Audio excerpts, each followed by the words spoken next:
நண்பர்களே, நீங்கள் பார்த்து கொண்டிருப்பது உங்கள் கௌசிகா ரிவ்யூ. சரி, வாங்க வீடியோக்குள்ள போய் என்ன நடக்க போகுது அப்படின்னு சொல்லிட்டு பாத்தீங்கன்னா, நம்ம ரஞ்சிதா இருக்காங்களா, அவங்க இருந்து ஒரு பக்கம் பிதன்னு முழிக்கிறாங்க. டே என்னடா திடீர்னு எங்க அப்பாவை கூட்டினுட்டீங்களா? எங்க அப்பா வந்தா எனக்கு அப்படியே சும்மா அள்ளு விடுமே. எங்க அப்பா ஒரு பக்கம் உண்மையெல்லாம் சொல்லிட்டாருன்னா அதுக்கப்புறம் நான் என்ன பண்ணுவேன், ஏது பண்ணுவேன், கடவுளே நான் எங்க போய் சொல்லுவேன் அப்படின்னு சொல்லிட்டு அப்படியே சும்மா பைத்து அப்படியே கிடுன்னு நடுங்கிறாங்க. ஒரு பக்கம் நடுங்கணும், அதுக்காக தானே இவ்வளோ வேலை செஞ்சது, அதுக்காக தானே இவ்வளோ எஃபெக்ட் போட்டோம். இதுக்கு மேலே பாரு, யாரானா பக்கம் நெருங்க முடியுமா? சும்மா அப்படியே சும்மா தறிக்க விட போறாங்க. சரி, இந்த மாதிரி எல்லாம் ஒரு பக்கம் போயின்னு இருக்க. நம்ம ரஞ்சித் வந்து நான் உண்மையை ஒத்துக்கிறேன், இந்த கேஸுக்கு எனக்கு எந்த சம்மந்தம் இல்லை, நான் எதுவுமே பார்க்கல, நான் ஒரு எவிடன்ஸும் எதுவுமே சொல்ல விரும்பல. ஏன்னா இது எல்லாமே போலீஸ் வச்சு தான். இது எல்லாமே ராஜேஸ்வரி, கதிரேசன், அப்புறம் அந்த நிஷா, இவங்க எல்லாமே சேர்ந்து சித்தரிச்ச ஒரு போலியான சாட்சி தான். நான் எனக்கு வேற வழி தெரியல, என்ன மிரட்டினாங்க அப்படின்னு சொல்லிட்டு போய் சாட்சி சொல்றாங்க.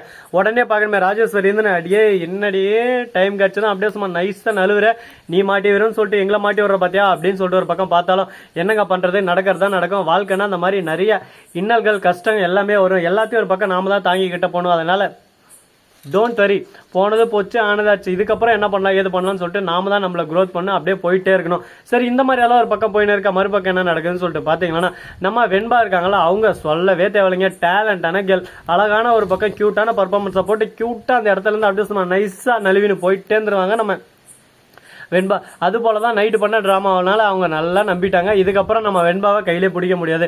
சரி, இந்த மாதிரி ஒரு பக்கம் போயின்னு இருக்க. 1 by 1 நம்ம விஜயோட கேஸ் வந்து கோர்ட்டுக்கு வருது. நம்ம அப்படியே சும்மா தேவஸ்தானம் அப்படியே சும்மா டிங் டிங் டிகு டிகு டிங் டிங் அப்படின்னு சொல்லிட்டு போறாங்க. எதுக்காக அப்படின்னு சொல்லிட்டு பார்த்தீங்கன்னா, அவங்களோட நடனம் பாவனை எல்லாமே ஒரு பக்கம் அப்படியே சும்மா அவங்க நடக்கிற ஸ்டைலு எல்லாமே உண்மையை சொல்லிடுவாங்க. இந்த இடத்துல இது இருக்கு, அந்த இடத்துல அது இருக்கு, இது அப்படி போனா அது அப்படி போனா இது எப்படி போனா தட்டி தூக்கிட்டு போயிட்டே இருக்கணும் அப்படின்னு சொல்லிட்டு உங்க எல்லாத்தையும் சாதாரணமா சொல்றாங்க. யாரு சாமி இவங்க இந்த அளவுக்கு டேலண்டா இருக்காங்களே, இந்த மாதிரி ஒரு டேலண்ட் கேள்வி இது வரைக்கும் பார்த்ததே இல்லை, எனக்கே அவங்கள பாராட்டும் போல இருக்கே அப்படின்ற மாதிரி தான் தோணும். என்னங்க பண்றது, நடக்கிறதா நடக்கும். நாம் ஒரு பக்கம் எல்லாத்தையும் சகிச்சுக்கிட்டு சரி ஓகே நடப்பதெல்லாம் நல்லதுக்கே அப்படின்னு சொல்லிட்டு நாம் எடுத்துக்கிட்டு போனால் நம்ம வாழ்க்கை ஜம்முன்னு கும்முன்னு இருக்கும். இல்லை இப்படியே அப்படியே அப்படின்னு சொல்லிட்டு நாம் புலம்பிக்கிட்டு இருந்தால் ஒன்றும் பண்ண முடியாதுங்க. அதனால் போகிறதே போகட்டும், இந்த வழியெல்லாம் போகுமா அப்படின்னு சொல்லிட்டு நாமளும் அதில் தான் நம்ம பயணத்தை ஒரு பக்கம் தொடரணும். சரி, இந்த மாதிரியெல்லாம் ஒரு பக்கம் போயிட்டு இருக்க. மறுபக்கம் என்ன நடக்குதுன்னு சொல்லிட்டு பாத்தீங்கன்னா, நம்ம வெண்பா இருக்காங்கல்ல, அவங்க இருந்து டாடா என்னை விட்டு போயிட மாட்டீங்களே அப்படின்னு சொல்லிட்டு கேட்க, நீ எதுக்கும் கவலைப்படாத வெண்பா, அந்த கேஸ்ல ஜெயிச்சு நான் திரும்ப வீட்டுக்கு வருவேன், வீட்டுக்கு வந்து என் செல்லத்தை அழகா அப்படியே சும்மா அழகா அந்த டேடா கூட்டின்னு போயிடுவேன் அப்படின்னு சொல்லிட்டு சொல்றாங்க. டாடா நீங்க சொல்ற மாதிரி சேர்க்கு டாடா, எனக்கு ஒரு அழகா வருது டாடா அப்படின்னு சொல்லிட்டு அழுந்து ஆர்ப்பாட்டம் பண்ண ஆரம்பிக்கிறாங்க. என்னங்க பண்றது, வாழ்க்கைனா அந்த மாதிரி நிறைய கஷ்டங்கள் எல்லாமே வரும். எல்லாத்தையும் நாம தான் ஒரு பக்கம் தாங்கி ஆகணும். பார்த்து ஒரு பக்கம் கஷ்டத்தை நம்ம அனுபவிச்சாச்சு. இதுக்கப்புறம் இந்த கஷ்டம் வரக்கூடாதுன்னா அதுக்கு நிறைய விஷயங்கள் எல்லாம் நம்ம பார்த்தவனுங்க. அதனால நடப்பதெல்லாம் நன்மைக்கு அப்படின்னு சொல்லிட்டு நம்ம எல்லாத்தையும் எடுத்துக்கிட்டு சகஜமா போனா நம்ம வாழ்க்கை நல்லாவும் ஒரு பக்கம் சந்தோஷமாகவும் குரோத் ஆகும். இல்லை இப்படிதான் பண்ணுவோம் அப்படிதான் பண்ணுவோம்னு சொல்லிட்டு நாம் ஆடுறதுனால ஒன்றும் யூஸ் இல்லை. அதனால போறதெல்லாம் போகட்டும் அப்படின்னு சொல்லிட்டு விட்டுட்டு அடுத்து என்ன பண்ணலாம் ஏது பண்ணலாம் சொல்லிட்டு அடுத்தபடியான நடவடிக்கை தான் நம்ம எடுத்தாகணும். சரி, இந்த மாதிரி எல்லாம் ஒரு பக்கம் போயின்னு இருக்கா. மறுபக்கம் என்ன நடக்குன்னு சொல்லிட்டு பாத்தீங்கன்னா, அப்படியே இவங்களே சித்தரிக்கிறாங்க. ஒரு பக்கம் இந்த மாதிரி நடந்துச்சு, அப்படி நடந்துச்சு, இப்படி நடந்துச்சுன்னு சொல்லிட்டு இந்த சித்தரிக்கிறதுல சித்தரித்து விளையாட்டுன்னு இருக்கு. அந்த மாதிரி இவங்க நல்லா பர்ஃபார்மன்ஸ் பண்றாங்க. இவங்க பண்ற பர்ஃபார்மன்ஸ் சொன்னா அப்படியே சும்மா அல்ட்ராவா அல்டிமேட்டா இருக்கு. ஏன் எதனால இந்த மாதிரி நான் சொல்றேன், இதுக்கான காரணம் என்ன அப்படின்னு சொல்லிட்டு பாத்தீங்கன்னா, எல்லாத்துக்கும் ஒரே ஒரு ரீசன் தாங்க, நம்ம விஜய் தான். விஜய் பண்ற தப்பு ஒன்னே ஒண்ணுதான், இந்த கேஸ்ல இருந்து வெளியே வந்து ஃபர்ஸ்ட் அந்த கதிரேசனை நண்டோ புளிகிற மாதிரி புளியணும், ராஜேஸ்வரி கிட்ட இருந்து திரும்ப அந்த சொத்தை வாங்கணும். அது எல்லாமே அவங்க கிட்ட கேட்கறதுனால தானே சும்மா ஆடாமல் ஆடுங்கிறேன் அப்படின்னு சொல்லிட்டு ஆடின்னு இருக்காங்க. இந்த ஆட்டத்தை எல்லாமே நம்ம அடியோட ஒரு பக்கம் அப்படியே சும்மா உடைக்கு ஓரமா உட்கார வைக்கணும்.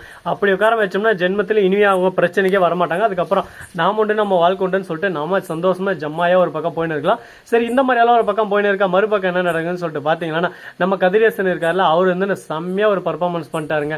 என்னடா பண்ணாரு ஏதுடா பண்ணாரு அப்படின்னு சொல்லிட்டு பாத்தீங்கன்னா, அவர் பண்ணது ஒன்னே ஒண்ணுதான், அதை நல்லா சிறப்பா பண்ணிட்டாரு. அப்படி என்ன பண்ணாரு அப்படின்ற விஷயத்த நீங்க தெரிஞ்சுக்கணும்னு சொல்லிட்டு நினைக்கிறீங்களா? கோர்ட்டுக்கு வராரு, வந்த உடனே இந்த கேஸுக்கு எனக்கு எந்த சம்மந்தம் இல்லை, என் மாப்பிள்ள வந்து நிரபராதி தான், நான் தெரியாம பொய் கேஸ் போட்டேன், என்ன மன்னிச்சிருங்க, இந்த கேஸை நான் வாபஸ் வாங்கிறேன் அப்படின்ட்டாரு. யோ கதிரேசா என்ன ஆச்சு திடீர்னு இந்த மாதிரி எல்லாம் மாற ஒரு பக்கம் தப்பியா ரொம்ப தப்பு இது அப்படின்னு சொல்லிட்டு நாம சொல்ல உடனே கதிரேசன் என்னங்க பண்றது, எல்லாமே நல்லதுக்கு தான், நல்லதே நினைப்போம் நல்லதே நடக்கும்னு சொல்லிட்டு பெரியவங்க ஒன்றும் சும்மா சொல்லுங்க. அதனால எல்லாமே ஒரு பக்கம் நல்லதுக்கு தான் போயின்னு இருக்கு. வாழ்க்கையில இந்த மாதிரி நிறைய கஷ்டங்கள், துன்பங்கள், துயரங்கள் எல்லாமே வரும். எல்லாத்தையும் ஒரு பக்கம் தாங்கிக்கிட்டு நம்ம போயிட்டே இருந்தா நம்மளோட growth ஒரு பக்கம் அதிகமாயிட்டு போயிட்டே இருக்கு. அது போலதான் நம்ம மல்லி இருக்காங்களா, அவங்க எப்படியோ ஒரு வழியா நம்ம விஜயை ஜெயிக்கிறதுக்கோசரம் நிறைய விஷயங்கள் எல்லாம் பண்ணி இப்ப ஜெயிக்க வச்சுன்னு இருக்காங்க. அவங்களோட விடாமுயற்சி விஸ்வரூப வெற்றி அப்படின்னு சொல்லிட்டு கண்டிப்பா சொல்லலாம். ஏன்னா அவங்க பண்ற ஒவ்வொரு விஷயமும் அப்படியே சும்மா கதிரியசனுக்கு அப்படியே சும்மா பக்கு பக்கு பக்கு பக்கு பக்கு பக்கு பக்கு பக்கு திக்கு திக்கு திக்கு திக்குன்னு இருக்கு. இதுக்கு மேல அவங்க பக்கு இல்ல, திக்கு இல்ல. இதுக்கு மேல நம்ம ஆட்ட கபிலா, நீ இறங்கி ஆடு கபிலா அப்படின்ற மாதிரி தான் போக போகுது. பாப்போம் இதுக்கப்புறம் என்ன பண்ண போறாங்க, ஏது பண்ண போறாங்கன்னு சொல்லிட்டு. சோ நண்பர்களே, இந்த வீடியோ பிடிச்சிருந்தா லைக் பண்ணுங்க, கமெண்ட் பண்ணுங்க, ஷேர் பண்ணுங்க, டிண்டிங் மேல தட்டி விட்டு போங்க. அப்பதான் நான் போற அடுத்தடுத்த வீடியோ உங்களுக்கு உடனுக்குடன் நோட்டிபிகேஷன்ல வந்து கொண்டே இருக்கும். மிக்க நன்றி. தேங்க்ஸ் ஃபார் வாட்சிங். Tata, see you. நன்றி, வணக்கம், வந்தனம், வருக தருக.